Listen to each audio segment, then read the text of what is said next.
നമസ്കാരം, ഋഷിപ്രോക്തം ചാനലിലേക്ക് ഏവർക്കും ഹൃദ്യമായ സ്വാഗതം. ത്രിഗ്രഹ യോഗം വരികയാണ്.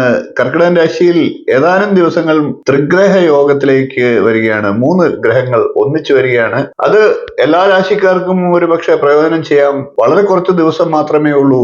എന്നിരുന്നാലും അത് ഗുണകരമാണ്.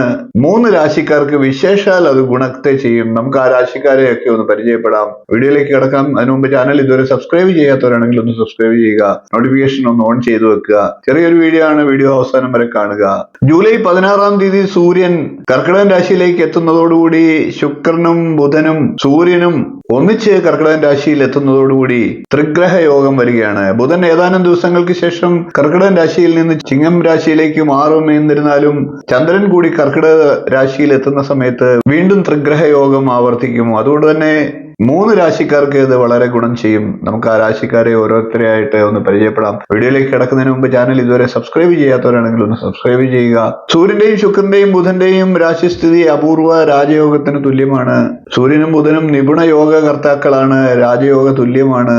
അതേപോലെ തന്നെ സൂര്യ ശുക്രയോഗം, ബുധശുക്രയോഗം ഇതെല്ലാം ഗുണപ്രദമായിട്ടുള്ള ഫലങ്ങളാണ്. ത്രിഗ്രഹ യോഗങ്ങളെല്ലാം തന്നെ ഗുണപ്രദമാണ്. വ്യക്തിപരമായിട്ടുള്ള പ്രശ്നങ്ങൾ പരിഹരിക്കാനും സന്തോഷവും സമൃദ്ധിയും ലഭിക്കാനും ഒക്കെ ഈ ത്രിഗ്രഹ യോഗങ്ങൾ എല്ലായ്പ്പോഴും കാരണമാകാറുണ്ട്. അത് എല്ലാ രാശിക്കാർക്കും അതിന്റെ പ്രയോജനം കിട്ടാം. കൂടുതലായിട്ട് പ്രയോജനം വരുന്ന 3 രാശിക്കാരെ നമുക്ക് പരിചയപ്പെടാം. ഒന്നാമത് കർക്കിടക രാശിക്കാർക്ക് തന്നെയാണ്. കർക്കിടകക്കൂറിൽ വരുന്നത് പുണർദത്തിന്റെ കാൽഭാഗം, പൂയം, ആയില്യം എന്നീ നക്ഷത്രങ്ങളാണ്. കർക്കിടകക്കുറുകാർക്ക് അനുകൂലമായിട്ടുള്ള ഫലങ്ങൾ ഈ കാലത്ത് പ്രതീക്ഷിക്കാം. കർക്കിടകക്കുറുകാരുടെ സാമൂഹ്യ സ്ഥിതി മെച്ചപ്പെടുന്നതാണ്. പുതിയ സംരംഭങ്ങളൊക്കെ ആരംഭിക്കാനുള്ള സാഹചര്യങ്ങൾ ഉണ്ടാകും. ബിസിനസ് ഒക്കെ ചെയ്യുന്നവർക്ക് ലാഭം വർദ്ധിക്കുന്നതാണ്. ദാമ്പത്യ ജീവിതത്തിൽ സുഖവും സന്തോഷവും ഒക്കെ വർദ്ധിക്കുന്നതാണ്.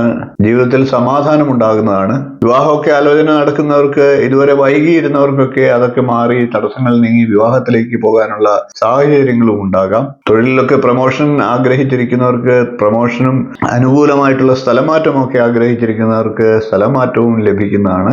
അടുത്ത രാശി തുലാക്കൂറുകാരാണ്. തുലാക്കൂറിൽ വരുന്നത് ചിത്രയുടെ 2-ാം പകുതി, ചോതി, വിശാഖത്തിന്റെ 3/4 ഭാഗം എന്നീ നക്ഷത്രങ്ങളാണ്. തുലാക്കൂറുകാരെ സംബന്ധിച്ചും ഈ ത്രിഗ്രഹ യോഗങ്ങൾ ഗുണപ്രദമാണ്.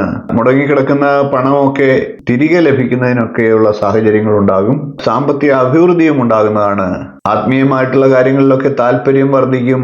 നിയമപരമായിട്ടുള്ള തർക്കങ്ങളും കേസുകളും ഒക്കെ ഉണ്ടായിരുന്നവർക്ക് അതൊക്കെ പരിഹരിക്കപ്പെടാനുള്ള സാഹചര്യങ്ങൾ ഉണ്ടാകും. പൊതുവെയുള്ള സാമ്പത്തിക സ്ഥിതി മെച്ചമാകുന്നതാണ്. അടുത്ത രാശി വൃശ്ചികക്കൂറാണ്. വൃശ്ചികക്കൂറിൽ വരുന്നത് വിശാഖത്തിന്റെ 1/4 ഭാഗം, അനിഴം, തൃക്കേട്ട എന്നീ നക്ഷത്രങ്ങളാണ്. തൊഴിലിലൊക്കെ വിജയം സുനിശ്ചിതമാണ്. മത്സര പരീക്ഷകളിലൊക്കെ വിദ്യാർത്ഥികൾക്ക് നല്ല മികവ് പുലർത്താനായിട്ട് സാധിക്കും. സാമ്പത്തിക നേട്ടങ്ങൾ ഉടനടി തന്നെ പ്രതീക്ഷിക്കാവുന്നതാണ്. പുതിയ വരുമാന സ്രോതസ്സുകളൊക്കെ തുറന്നു കിട്ടുന്നതാണ്. ആരോഗ്യകാര്യങ്ങൾക്കും പുരോഗതി ഉണ്ടാകുന്നതാണ്. ഈ 3 രാശിക്കാർക്കാണ് കർക്കിടക രാശിയിലെ ത്രിഗ്രഹ യോഗം മൂലം കൂടുതൽ ഗുണപ്രദമാകുന്ന. എല്ലാവരും പ്രാർത്ഥിക്കുക, എല്ലാവരും പ്രവർത്തിക്കുക, എല്ലാവർക്കും ഗുണപ്രദമാകട്ടെ എന്ന് ആശംസിച്ചുകൊണ്ട് ഇന്നത്തെ വീഡിയോ നിർത്തുന്നത്. വീഡിയോ ഇഷ്ടപ്പെട്ടുവെങ്കിൽ ഒന്ന് ലൈക്ക് ചെയ്യുക, ഷെയർ ചെയ്യുക, ചാനൽ ഒന്ന് സബ്സ്ക്രൈബ് ചെയ്യുക. നിങ്ങളുടെ അഭിപ്രായം കമന്റായിട്ട് അറിയിക്കുക. അടുത്ത ദിവസം നമുക്ക് മറ്റൊരു നല്ല വീഡിയോയുമായി കാണാം. നന്ദി, നമസ്കാരം, ശുഭദിനം.